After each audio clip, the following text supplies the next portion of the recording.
وَأَقِيمُوا الصَّلَاةَ وَآتُوا الزَّكَاةَ وَمَا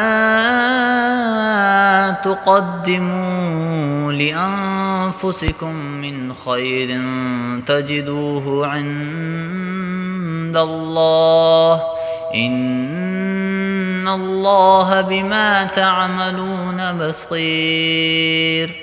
اور نماز قائم کرو اور زکوٰۃ ادا کرو، اور یاد رکھو کہ جو بھلائی کا عمل بھی تم خود اپنے فائدے کے لیے آگے بھیج دو گے اس کو اللہ کے پاس پاؤ گے، بے شک جو عمل بھی تم کرتے ہو اللہ اسے دیکھ رہا ہے۔